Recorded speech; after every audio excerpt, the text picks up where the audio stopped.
അയാൾ ഞാൻ സംസാരിക്കുന്നത് എങ്ങനെയാണ് നമ്മുടെ സുപ്രീം കോടതിയിലേക്കും ഹൈക്കോടതിയിലേക്കുമുള്ള അപ്പോയിൻമെന്റ് നടക്കുന്നത്, അതിൻ്റെ മാനദണ്ഡങ്ങൾ എന്തൊക്കെയാണ്, ടോട്ടൽ ജഡ്ജിമാരുടെ കണക്കെടുത്തു കഴിഞ്ഞാൽ അതിൽ എത്ര OBC വിഭാഗമുണ്ട്, എത്ര SC വിഭാഗമുണ്ട്, എത്ര ST വിഭാഗമുണ്ട്, എത്ര ജനറൽ വിഭാഗമുണ്ട് തുടങ്ങിയ കാര്യങ്ങളെക്കുറിച്ചാണ്.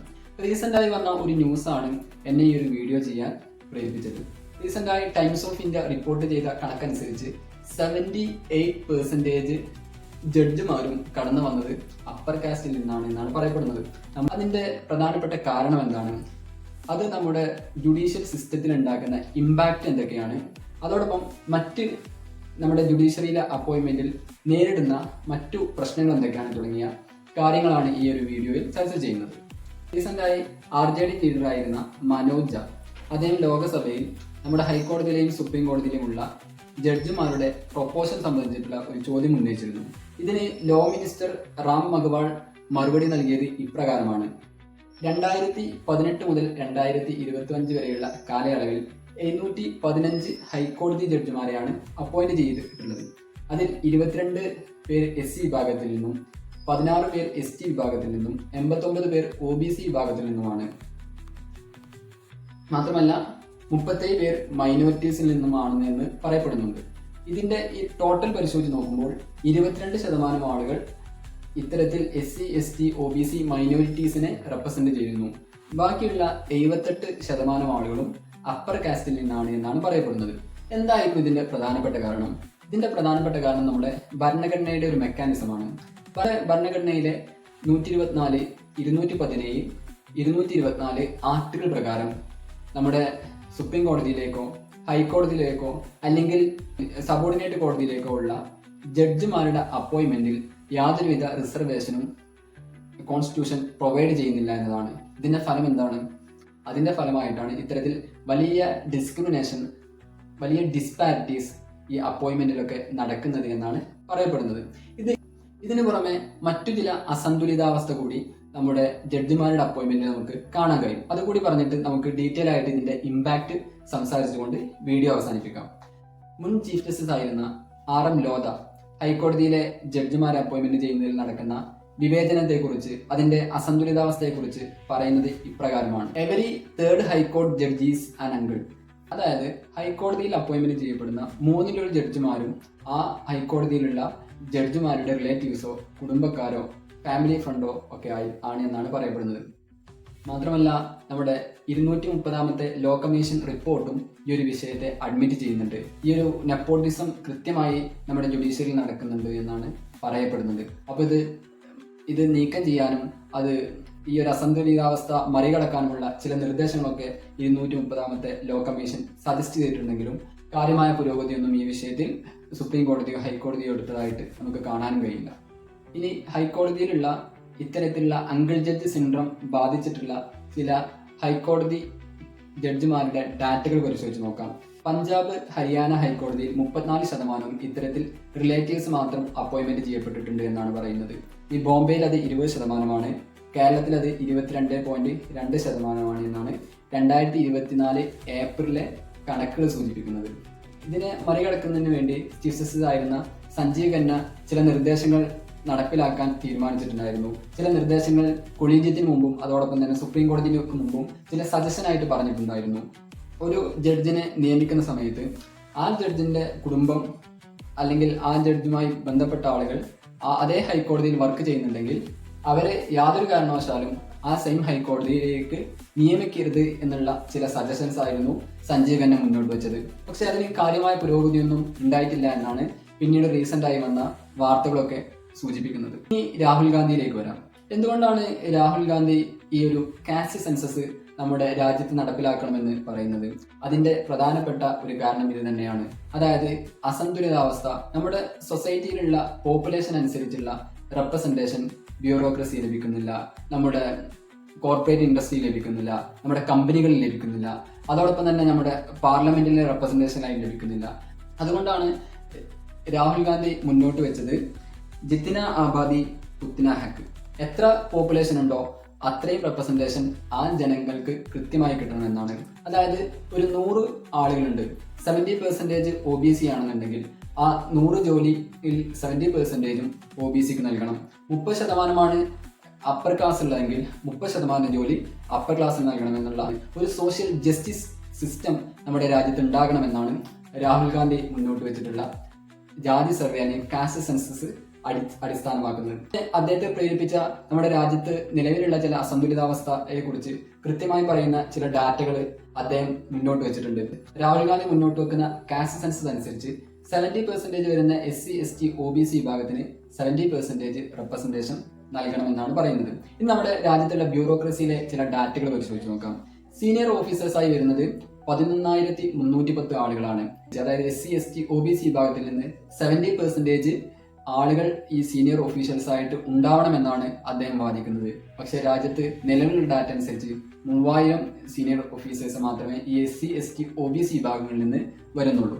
ഇനി രാജ്യത്ത് രജിസ്റ്റർ ചെയ്യപ്പെട്ട 104 യൂണിക്കോൺ ആയിട്ടുള്ള കമ്പനികളുണ്ട്.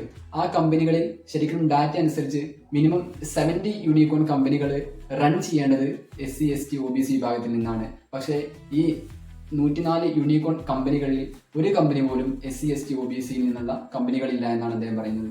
അതോടൊപ്പം നാഷണൽ സ്റ്റോക്ക് എക്സ്ചേഞ്ചിൽ രജിസ്റ്റർ ചെയ്യപ്പെട്ട കമ്പനികൾ 50 കമ്പനികളുണ്ട്. ആ 50 കമ്പനികളിൽ 30 ആളുകളെങ്കിലും ഇത്തരത്തിലുള്ള SC ST OBC വിഭാഗത്തിൽ നിന്നാണ് വരേണ്ടത്. പക്ഷേ ഒറ്റ SC ST OBCന്റെ റെപ്രസെന്റേഷനും ഈ കമ്പനികളുടെ സിഒമാരുടെ കാര്യത്തിൽ നടക്കുന്നില്ല എന്നാണ് രാഹുൽ ഗാന്ധി പറയുന്നത്. അതുകൊണ്ട് ഈ ഒരു അസന്തുലിതാവസ്ഥയെ മറികടക്കാനും ഈ അസന്തുലിതാവസ്ഥ പരിഹരിക്കാനും നമ്മുടെ ഭരണഘടന ഉറപ്പു നൽകുന്ന സോഷ്യൽ ജസ്റ്റിസ് എന്ന ആശയം പ്രാവർത്തികമാക്കാനും കാസ്റ്റ് സെൻസസ് അനിവാര്യമാണ്. എന്നാൽ ഈ ഒരു കാസ്റ്റ് സെൻസസ് അതിന്റെ കൃത്യമായ ഡാറ്റ ശരിക്കും ജുഡീഷ്യറിയിലുള്ള അപ്പോയിന്റ്മെന്റിൽ കൂടി നടപ്പിലാക്കുമ്പോൾ മാത്രമേ ഇത് കൃത്യമായിട്ട് പ്രാവർത്തികമാക്കാൻ കഴിയുകയുള്ളൂ. ഇനി നമ്മുടെ രാജ്യത്തുള്ള സിവിൽ സർവീസിൽ ഇതിന്റെ റെപ്രസെന്റേഷൻ എന്തൊക്കെയാണെന്ന് കൂടി ഇതിന്റെ കൂടെ പരിശോധിച്ച് നോക്കാം. അതിനുശേഷം നമുക്ക് ഡീറ്റെയിൽ ആയിട്ട് എന്തുകൊണ്ട് കാസ്റ്റ് സെൻസസ് ജുഡീഷ്യറിയിൽ നടപ്പിലാക്കണം, അത് നടപ്പിലാക്കാത്തത് കൊണ്ടുള്ള ഇമ്പാക്റ്റ് എന്തൊക്കെയാണ് എന്ന് കൂടി പറഞ്ഞുകൊണ്ട് നമുക്ക് വീഡിയോ വൈൻഡപ്പ് ചെയ്യാം. റീസെന്റായി ജോൺ ബ്രിട്ടാസ് MP കേരളത്തിൽ നിന്നുള്ള CPMന്റെ MP ആണ്. അദ്ദേഹം ക്വസ്റ്റ്യൻ നമ്പർ 2686 രാജ്യസഭയിൽ ഒരു ചോദ്യം ഉന്നയിച്ചിട്ടുണ്ട്. സിവിൽ സർവീസിൽ SC ST OBC തുടങ്ങിയ വിഭാഗങ്ങൾക്ക് എത്ര റെപ്രസെന്റേഷൻ ഉണ്ട് എന്നാണ് ചോദിക്കുന്നത്. അതിൽ OBCക്ക് 15.92%, SCക്ക് 7.65%, STക്ക് 3.80% ലഭിക്കുന്നത് എന്നാണ് ഇതിന് മറുപടിയായിട്ട് പറഞ്ഞിട്ടുള്ളത്. അതായത് നമ്മുടെ പോപ്പുലേഷന്റെ 50% മുകളിൽ വരുന്ന SC ST OBC വിഭാഗത്തിന് വളരെ കുറഞ്ഞ ഒരു റെപ്രസെന്റേഷൻ മാത്രമേ സിവിൽ സർവീസ് അടക്കമുള്ള രാജ്യത്തെ ഏറ്റവും പ്രധാനപ്പെട്ട സർവീസുകളിൽ ലഭിക്കുന്നുള്ളൂ എന്നാണ് രാജ്യസഭയിൽ ഇദ്ദേഹത്തിന് ലഭിച്ച മറുപടിയിൽ പറയുന്നത്. ഇതിനു പുറമെ സെക്രട്ടറി അതുപോലെ ജോയിന്റ് സെക്രട്ടറി ലെവലുള്ള ജോബിൽ SC ST വിഭാഗത്തിന് 4%, 4.9% മാത്രമേ റെപ്രസെന്റേഷൻ കിട്ടുന്നുള്ളൂ എന്നാണ് രാജ്യസഭയിൽ സമർപ്പിക്കപ്പെട്ട റിപ്പോർട്ടിൽ പറയുന്നത്. ഇതിന്റെ എഫക്ട് എന്താണ്? എന്തുകൊണ്ടാണ് ഈ അപ്പർ കാസ്റ്റിൽ നിന്നുള്ള ആളുകൾ മാത്രം ജഡ്ജിമാരായിട്ട് അപ്പോയിന്റ്മെന്റ് ചെയ്യപ്പെട്ടാൽ അതിന്റെ പ്രശ്നം എന്താണ് എന്ന് ചോദിക്കുന്ന ഒരുപാട് ആളുകളുണ്ടാവും. സത്യത്തിൽ മെറിറ്റിനേക്കാൾ ഇന്ത്യൻ ജുഡീഷ്യറിൽ നടക്കുന്നത് നെപ്പോട്ടിസമാണ് അല്ലെങ്കിൽ ഫേവറേറ്റിസമാണ് എന്നാണ് നമുക്ക് ഡാറ്റകൾ ചൂണ്ടിക്കാണിക്കുന്നത്. അതായത് ഹൈക്കോടതി, ഞാൻ നേരത്തെ പറഞ്ഞ ഡാറ്റയിൽ 3 ജഡ്ജിമാരും ഹൈക്കോടതി റിലേറ്റീവ് ആണ് എന്നാണ് പറയുന്നത്. ഇപ്പോൾ റീസെന്റ് ആയിട്ട് വിരമിച്ചു പോയ ജസ്റ്റിസ് DY ചന്ദ്രചൂഡ്, അദ്ദേഹത്തിന്റെ പിതാവും നേരത്തെ സുപ്രീം കോടതിയിലെ ചീഫ് ജസ്റ്റിസ് ആയിട്ട് വർക്ക് ചെയ്തിട്ടുണ്ട് എന്നത് ഇതിന്റെ ഒരു സൂചന, ഇതിനൊരു ഉദാഹരണം മാത്രമാണ്. ഇനി ഇതിന്റെ എഫക്ട് എന്തൊക്കെയാണെന്ന് നോക്കാം. 2024 മാത്രം സുപ്രീം കോടതിയിലേക്ക് നിരവധി കേസുകൾ വന്നിട്ടുണ്ടായിരുന്നു. ആ കേസിന്റെയൊക്കെ പ്രധാനപ്പെട്ട ഒരു ഇഷ്യൂ, നിലവിലുള്ള ഹൈക്കോടതി ജഡ്ജിമാര് അവർ പലരും അപ്പർ കാസ്റ്റ് എന്നുള്ള ആളുകളാണ്. അവരുടെ കോൺട്രവേഴ്ഷ്യലീസ് ആയിട്ടുള്ള അവരുടെ സ്റ്റേറ്റ്മെന്റുകൾ, അവരുടെ വിധിന്യായങ്ങളെ കുറിച്ച് അതിനെ സ്റ്റേ ചെയ്യാനും അത് തിരുത്താനും അതിന്റെ ഭരണഘടനാ സാധുത പരിശോധിക്കാനും വേണ്ടി പലതവണ 2024 സുപ്രീം കോടതി ഭരണഘടനാ ബെഞ്ച് രൂപീകരിക്കേണ്ട ഒരു ഘട്ടത്തിലേക്ക് കടന്നു പോയിട്ടുണ്ട് എന്നാണ് ഡാറ്റകൾ സൂചിപ്പിക്കുന്നത്. ഇതിനു പുറമെ ചില ജഡ്ജിമാരിൽ നിന്നുണ്ടാകുന്ന പ്രൊവോക്കേറ്റീവ് ആയിട്ടുള്ള ചില സ്റ്റേറ്റ്മെന്റുകളുടെ ഉദാഹരണങ്ങൾ കൂടി ഇവിടെ സൂചിപ്പിക്കേണ്ടതുണ്ട്. കർണാടകയിലെ ജസ്റ്റിസ് ആയിരുന്ന ശ്രീശാനന്ദ, അദ്ദേഹം ഒരു ജഡ്ജ്മെന്റ് ഡെലിവറി ചെയ്യുന്ന സമയത്ത് ഒരു മുസ്ലിം ഡൊമിനേറ്റഡ് ആയിട്ടുള്ള വെസ്റ്റ് ബാംഗ്ലൂരിനെ കുറിച്ച് പറഞ്ഞത് അതൊരു മിനി പാകിസ്ഥാൻ ആണ് എന്നാണ്. ഇതിനു പുറമെ പൂനെയിലെ ഒരു ജഡ്ജി സ്ത്രീകളെ കുറിച്ച് വളരെ മോശം പരാമർശം നടത്തിയതും സുപ്രീം കോടതിയുടെ ശ്രദ്ധയിൽപ്പെട്ടിട്ടുണ്ട്. ഇത്തരത്തിൽ ഒരുപാട് കേസുകൾ, ഒരുപാട് ഇൻസിഡന്റുകൾ ഇത്തരത്തിൽ മെറിറ്റ് കാര്യമായി പരിഗണിക്കാതെ ഈ ഫേവറേറ്റിസത്തിന്റെ ഭാഗമായിട്ട് അപ്പോയിന്റ്മെന്റ് ചെയ്യപ്പെട്ട കാരണത്താൽ തന്നെ പല മോശം ഇൻസിഡന്റ്, നമ്മുടെ ജുഡീഷ്യറിക്ക് തന്നെ അപമാനകരമാവുന്ന പല ഇൻസിഡന്റുകളും നമ്മുടെ രാജ്യത്ത് നടന്നതായിട്ട് നമുക്ക് കാണാൻ കഴിയും.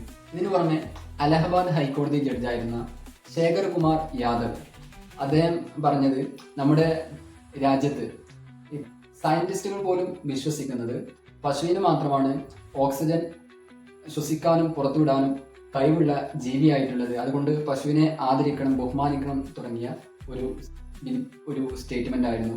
ഇങ്ങനെ ഒട്ടും ഐഡിയോളജിക്കലി ക്ലാരിറ്റി ഇല്ലാത്ത, ഒട്ടും നിയമജ്ഞാനമില്ലാത്ത ആളുകൾ പലപ്പോഴും സുപ്രീം കോടതിയിലും ഹൈക്കോടതിയിലും അപ്പോയിന്റ് ചെയ്യപ്പെടുന്നുണ്ട്.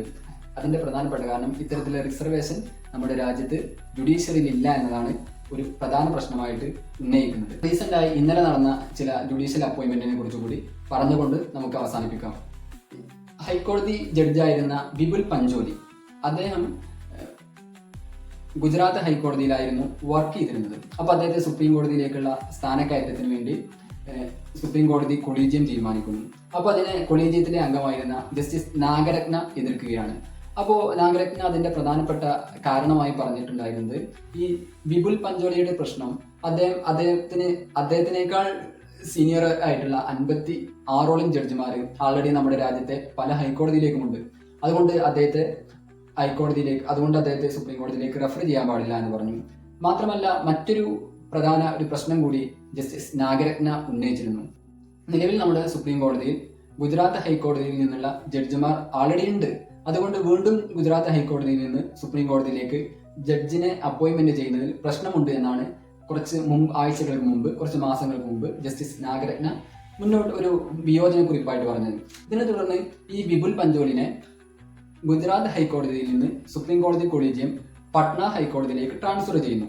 എന്നിട്ട് പട്ന ഹൈക്കോടതിയിൽ നിന്ന് വിപുൽ പഞ്ചോലിയെ സുപ്രീം കോടതിയിലേക്ക് ജഡ്ജായി അപ്പോയിന്റ്മെന്റ് ചെയ്തുകൊണ്ട് സുപ്രീം കോടതി കൊളീജിയം തീരുമാനിക്കുകയും ചെയ്യുന്നു. ഇതിൽ ജസ്റ്റിസ് നാഗരത്ന മാത്രമാണ് ഇതിലൊരു ഡിസന്റ് രേഖപ്പെടുത്തിയത്. നമ്മുടെ രാജ്യത്തിന്റെ, നമ്മുടെ ജുഡീഷ്യറിയുടെ ഇന്റഗ്രിറ്റിയെ കാര്യമായി ബാധിക്കുന്ന ഒരു വിഷയമാണ് എന്ന് പറഞ്ഞുകൊണ്ട് ഈ ഒരു വിഷയത്തിൽ ഞാൻ അനുകൂലിക്കുന്നില്ല എന്ന ശക്തമായൊരു ഡിസന്റ് നോട്ട് എഴുതി വെച്ചുകൊണ്ടാണ് വിപുൽ പഞ്ചോലിയെ സുപ്രീം കോടതിയിലേക്കുള്ള ജഡ്ജായിട്ട് നിയമിക്കുന്നത്. മറ്റൊരു ഉദാഹരണം കൂടി പറയാം.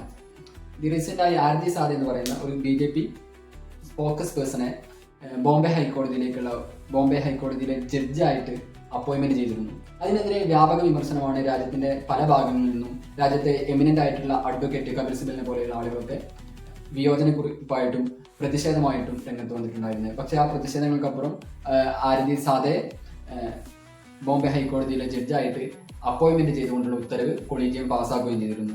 ഇത്തരത്തിൽ ഒരുപാട് ഇൻസിഡന്റ് നടക്കുമ്പോൾ ഇത് നമ്മുടെ ജുഡീഷ്യറിയിൽ നിന്നുണ്ടാകുന്ന ഇത്തരത്തിലുള്ള സമീപനം നമ്മുടെ രാജ്യത്തിന്റെ ഡെമോക്രസിക്കും അതുപോലെ നമ്മുടെ രാജ്യത്തിന്റെ സെക്യുലറിസത്തിനും വലിയ ഭീഷണിയായിട്ടാണ് നിലകൊള്ളുന്നത് എന്നാണ് ഇതിൽ നിന്ന് നമുക്ക് മനസ്സിലാക്കാൻ കഴിയുന്നത്. റീസെന്റായി നമ്മുടെ പ്രതിപക്ഷ നേതാവായിരുന്ന രാഹുൽ ഗാന്ധി പല കേസുകളിലായി രാജ്യത്തിലെ പല ഹൈക്കോടതിയിലേക്കും കേസ് നടത്തുമായി ബന്ധപ്പെട്ട് ഹാജരാകേണ്ട ഒരു സിറ്റുവേഷൻ ഉണ്ടായിരുന്നു. പലപ്പോഴും അത്തരം കേസുകളിലൊന്നും സബോർഡിനേറ്റ് കോർട്ടോ അല്ലെങ്കിൽ ഹൈക്കോടതികളോ വളരെ പെട്ടെന്ന് ജാമ്യം അനുവദിക്കുന്ന ഒരു സിറ്റുവേഷൻ പലപ്പോഴും ഉണ്ടായിരുന്നില്ല എന്നത് കൂടി നമുക്ക് മനസ്സിലാക്കേണ്ടതുണ്ട്. അതുകൊണ്ടാണ് ഇത്തരത്തിലുള്ള ജുഡീഷ്യറിയിലേക്കുള്ള ഒരു റിസർവേഷൻ കൃത്യമായി നടന്നാൽ മാത്രമേ നമ്മുടെ രാജ്യത്ത് നിലവിലുള്ള അസന്തുലിതാവസ്ഥ, അത് ബ്യൂറോക്രസിയിലുണ്ട്, പാർലമെന്റിലുണ്ട്, അതുപോലെ നമ്മുടെ എക്സിക്യൂട്ടീവിലുണ്ട്, അതിനു പുറമെ നമ്മുടെ ജുഡീഷ്യറിയിലും ഈ ഒരു അസന്തുലിതാവസ്ഥയുണ്ട്. അതുകൊണ്ട് പാർലമെന്റിലുള്ള പോലെ റിസർവേഷൻ അപ്പോയിന്റ്മെന്റിൽ ജുഡീഷ്യറിയിലേക്കുള്ള ജഡ്ജിമാരുടെ അപ്പോയിന്റ്മെന്റിലും ഈ ഒരു റിസർവേഷൻ കൊണ്ടുവന്നാൽ മാത്രമേ ഈ ഒരു നെപ്പോട്ടിസവും ഫേവററ്റിസവും അതുപോലെ സ്ത്രീകൾക്ക് മതിയായ പ്രാതിനിധ്യ ഇല്ലായ്മയൊക്കെ നമുക്ക് പരിഗണിക്കാൻ കഴിയുള്ളൂ. ഇത്രയും രാജ്യത്ത് 75 വർഷം പൂർത്തിയായിട്ട് പോലും ഒരു സ്ത്രീ നമ്മുടെ രാജ്യത്തിന്റെ ചീഫ് ജസ്റ്റിസായി ഇക്കാലം അത്രയും അവരോധിക്കപ്പെട്ടിട്ടില്ല. റീസെന്റായി നിലവിൽ 1-2 ജസ്റ്റിസ് നാഗരത്ന ഉൾപ്പെടുന്ന 1-2 ജഡ്ജിമാർ മാത്രമേ സ്ത്രീകളുടെ പ്രൊപ്പോഷനായിട്ട് നമുക്ക് കാണാൻ കഴിയുള്ളൂ. സ്വാഭാവികമായി ഇതിലൊക്കെ വലിയ മാറ്റങ്ങൾ ഉണ്ടാവണം. അത് രാജ്യത്തിന്റെ അഭിവൃദ്ധിക്കും നമ്മുടെ ഡെമോക്രസിയുടെ സ്റ്റെബിലിറ്റിക്കും സെക്യുലറിസത്തിന്റെ സംരക്ഷണത്തിനുമൊക്കെ വളരെയധികം അത്യന്താപേക്ഷിതമാണ്. ഈ ഒരു ഇൻഫോർമേറ്റീവ് ആയിട്ടുള്ള വീഡിയോ നിങ്ങൾക്ക് ഇഷ്ടപ്പെട്ടെങ്കിൽ ലൈക്ക് ചെയ്യുക. ഇഷ്ടപ്പെടാത്തവർ ഡിസ്ലൈക്ക് ചെയ്യുക. Thank you all.